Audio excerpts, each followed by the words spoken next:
दोस्तों निकली क्लासेज में आपका एक बार फिर से स्वागत व अभिनंदन है। दोस्तों हमारी क्लासेज चल रही थी भारत की पॉलिटिकल की क्लासें और हमने प्रधानमंत्री का टॉपिक पीछे पूरा कंप्लीट कर लिया। आज हम पढ़ेंगे नियंत्रण एवं महालेखा परीक्षक। नियंत्रण एवं महालेखा परीक्षक को इंग्लिश में CAG भी कहते हैं। क्या कहते हैं? CAG कहते हैं। ठीक है दोस्तों, इसका वर्णन अनुच्छेद 148 से 151 तक मिलता है। वर्णन कहां से कहां तक मिलता है? वर्णन अनुच्छेद 148 से 151 तक इसका वर्णन मिलता है। नियंत्रण एवं महालेखा परीक्षक का क्या मिलता है? वर्णन मिलता है। यह भारतीय संविधान के अधिनियम, यह भारत में भारतीय संविधान, यह पद भारतीय अधिनियम 1935 के तहत लिया गया है। यह पद भारतीय संविधान में भारत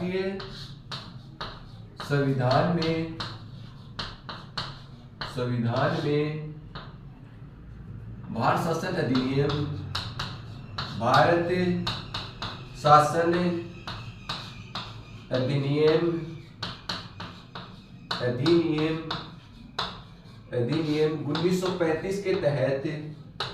1935 के तहत शामिल किया। क्या किया? 1935 के तहत शामिल किया गया। तो आपसे पूछ लिया जाए नियंत्रण एवं महालेखा परीक्षक का पद किस अधिनियम के तहत शामिल किया गया है, तो भारत शासन अधिनियम 1935 के तहत शामिल किया गया। अब भारतीय संविधान में इसका वर्णन किस अनुच्छेद में मिलता है? भारतीय संविधान में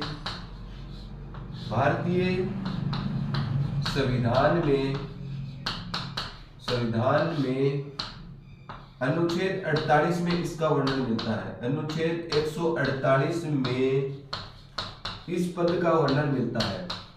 किस पद का? CAG का पद का वर्णन मिलता है।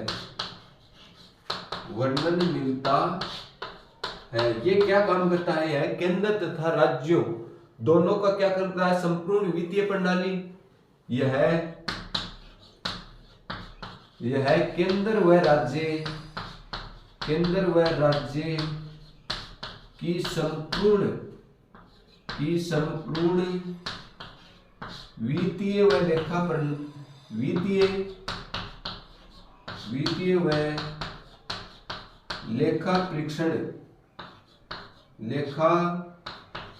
परीक्षण को नियंत्रण करने का काम करता है।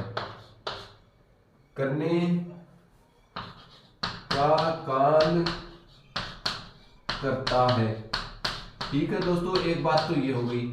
आगे बात करते हैं ये क्या क्या और काम करता है। देखो दोस्तों, CGA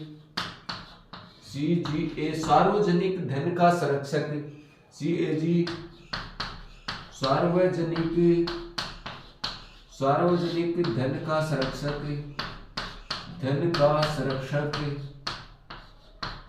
इसे क्या और किस नामों से जाना जाता है? इसे सार्वजनिक धन का संरक्षक कहा जाता है, या वित्त का सर्वोच्च संरक्षक।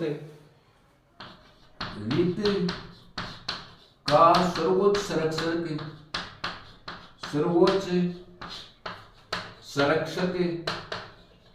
और किस नाम से जाना जाता है दोस्तों? इसे और किस नाम से जाना जाता है? तो धन का प्रहरी भी बोल सकते हैं। क्या? धन का प्रहरी कहा जाता है।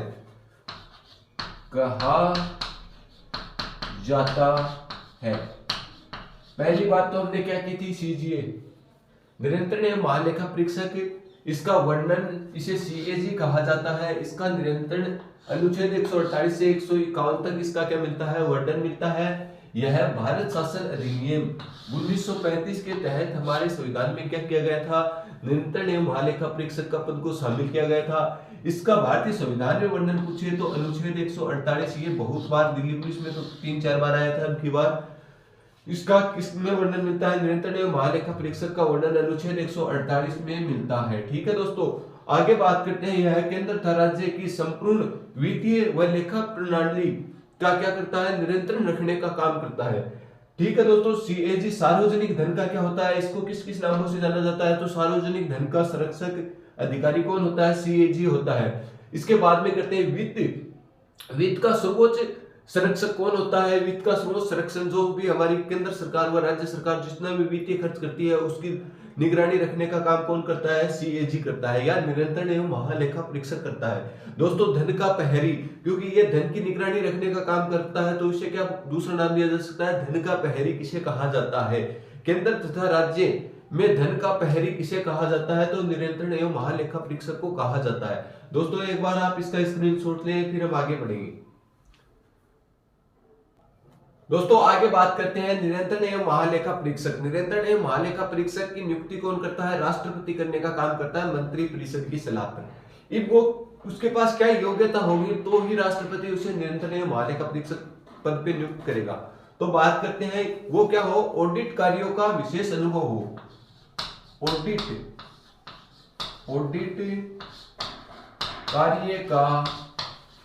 कार्य का विशेष अनुभव होना चाहिए। अनुभव होना चाहिए। मतलब ऑडिटर क्या करता है, धन का नियंत्रण रखने का काम करता है, उसकी देख रेख करने का काम करता है और उसको ऑडिट का काम आना चाहिए। मतलब उसमें क्या होना चाहिए, उसे विशेष अनुभव होना चाहिए। अब आगे बात करते हैं कि इसका कार्यकाल कितने वर्ष का होता है नियंत्रण एवं महालेखा परीक्षक का। तो नियंत्रण एवं महालेखा परीक्षक का 42वां संविधान संशोधन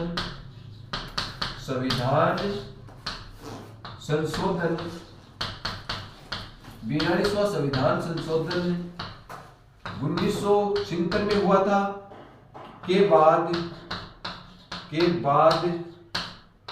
6 वर्ष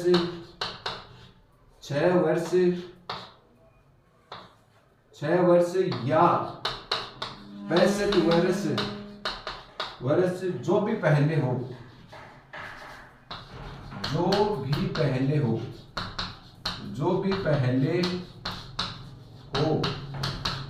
ठीक है दोस्तों। बात करते हैं कार्यकाल 42वां संविधान संशोधन तक, तो इसके कार्यकाल का कोई वर्णन नहीं था। 42वां संविधान संशोधन 1976 में हुआ था, उस समय प्रधानमंत्री थी इंदिरा गांधी। तो उस समय इसका कार्यकाल निश्चित किया गया था, कितने वर्ष के लिए किया गया था, ये क्वेश्चन बहुत बार पूछा गया है, 6 वर्ष या 65 वर्ष।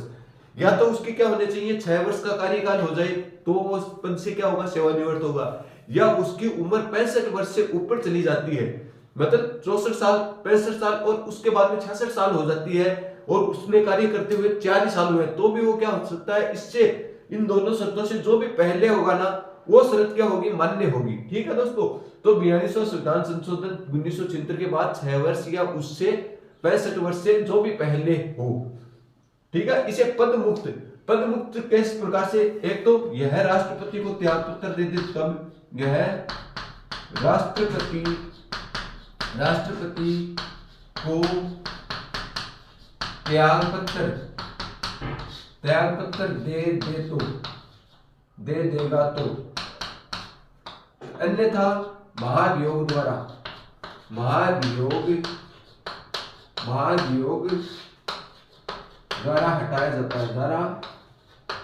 हटाया जाता है। ठीक है दोस्तों, क्या बात है, या तो ये अपने पद से क्या दे दे, त्याग पत्र दे दे, किसको, राष्ट्रपति को अपने पद से त्याग पत्र दे दे तो पद से हट सकता है, या पद मुक्त हो सकता है, खाली हो सकता है, या महाभियोग की प्रक्रिया, संसद में महाभियोग की प्रक्रिया द्वारा ही हटाया जाएगा इसे। ठीक है दोस्तों, आगे बात करते हैं इसका वेतन कितना होता है। तो इसका वेतन 2.50 लाख होता है, 2.50 लाख रुपए होता है। और वो भी कहां से दिया जाता है, इसे संचित निधि से दिया जाता है, इसे संचित निधि से दिया जाता है, संचित निधि से दिया जाता है। एक मैं आपसे पूछ लूं कि संचित निधि का वर्णन हमारे संविधान के किस अनुच्छेद में मिलता है, तो संचित निधि का वर्णन अनुच्छेद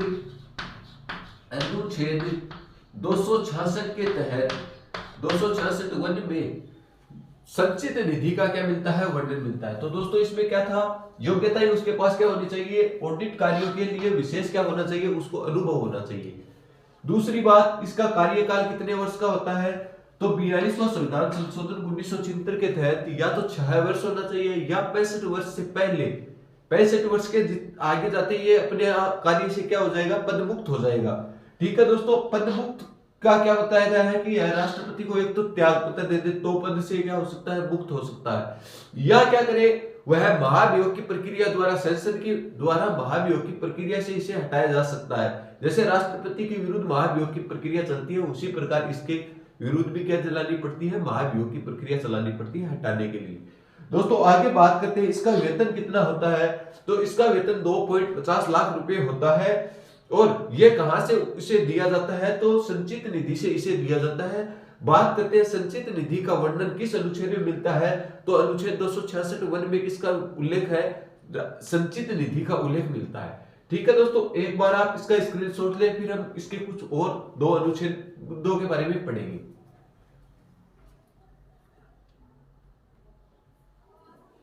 दोस्तों आगे बात करते हैं अनुच्छेद 150, अनुच्छेद 150। अनुच्छेद 150 में क्या बताया गया है, संघ तथा राज्यों के लेखाओं का प्रारूप।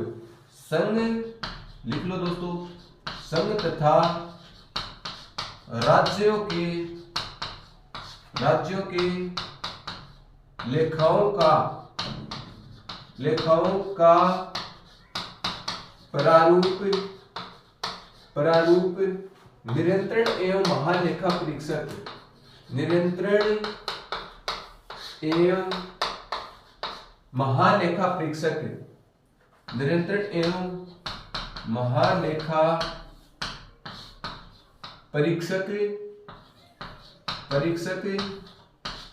की सलाह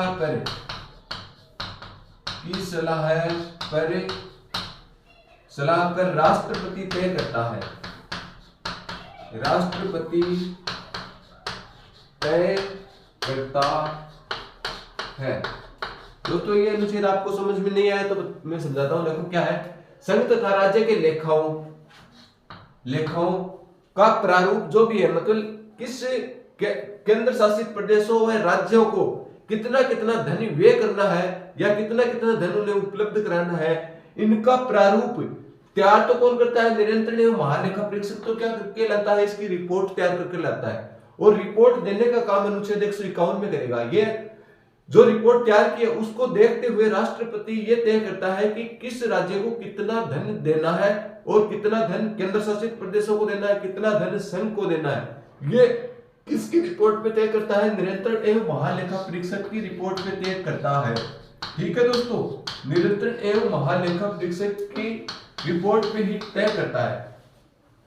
ठीक है, आगे बात करते हैं अनुच्छेद 151। अनुच्छेद 151 में क्या बात दी गई है, संघ तथा राज्यों के लेखाओं का प्रतिवेदन। संघ तथा राज्यों के लेखाओं का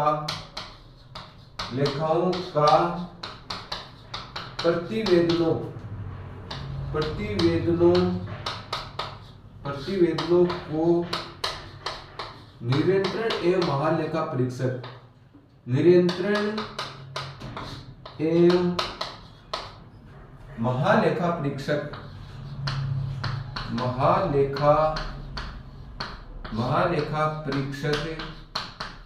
नियंत्रण एवं महालेखा परीक्षक राष्ट्रपति व राज्यपाल को सौंपता है। राष्ट्रपति या राज्यपाल को सौंपता है। समझ में आई बात दोस्तों?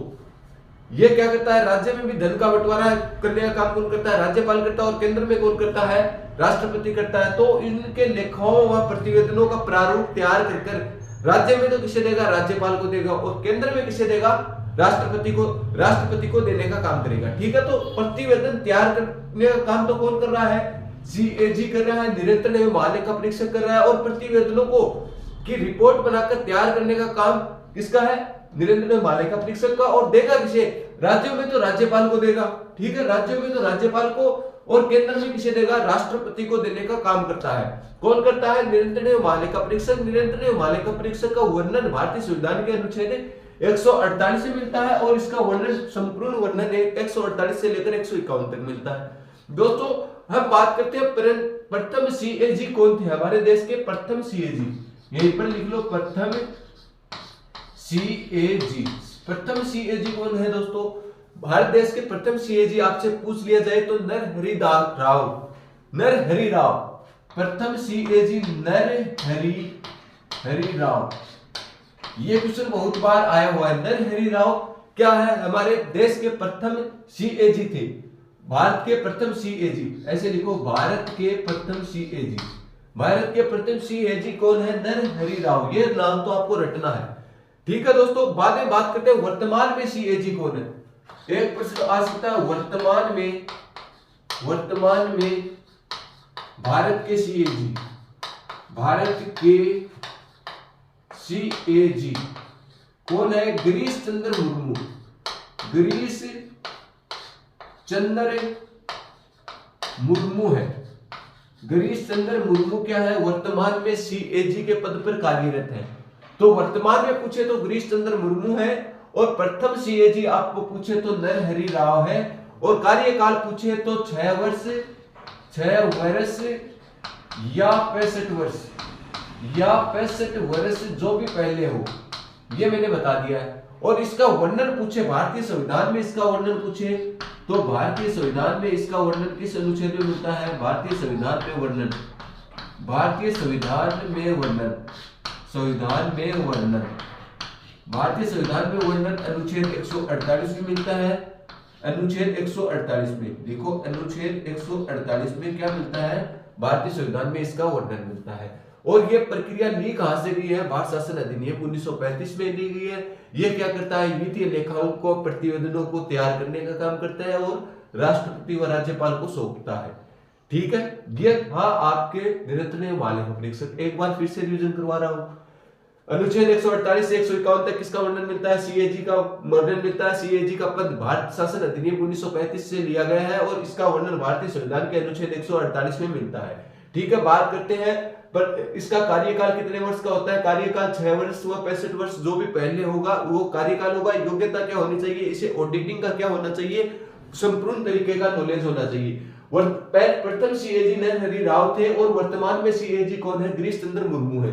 बात करते हैं अनुच्छेद 150 में क्या बताया गया? अनुच्छेद 150 में बताया गया, संयुक्त राज्यों के लेखाओं का प्रारूप निरंतर एवं महालेखा परीक्षक की सलाह पर या तैयार की गई रिपोर्ट के आधार पर राष्ट्रपति तय करता है, ठीक है। बाद में बात करते हैं 151 में क्या है? संघ तथा राज्यों के लेखाओं का प्रतिवेदन निरंतर महालेखा परीक्षक राष्ट्रपति व राज्यपाल को सौंपने का काम करता है। मतलब निरंतर महालेखा परीक्षक जो भी लेखाओं का परीक्षण तैयार किया है, लेखाओं व प्रतिवेदनों को तैयार किया, वो किसे सौंपने का काम करेगा? राष्ट्रपति व राज्यपाल को सौंपने का काम करेगा। ये क्वेश्चन तो राजस्थान की एग्जामों के लिए बहुत फेवरेट क्वेश्चन है, और बहुत बार पूछा हुआ क्वेश्चन है, तो इसे भी आपको याद रखना है कि अनुच्छेद के तहत, अनुच्छेद 151 के तहत। दोस्तों आज के लिए इतना ही, धन्यवाद। यदि चैनल पे नए हो तो चैनल को जल्द से जल्द सब्सक्राइब कर ले, और अपने मित्रों को भी ज्यादा से ज्यादा शेयर कीजिए, ताकि अपने मित्र भी इस क्लास का क्या उठा सके? फायदा उठा सके। आज के लिए इतना ही, धन्यवाद दोस्तों।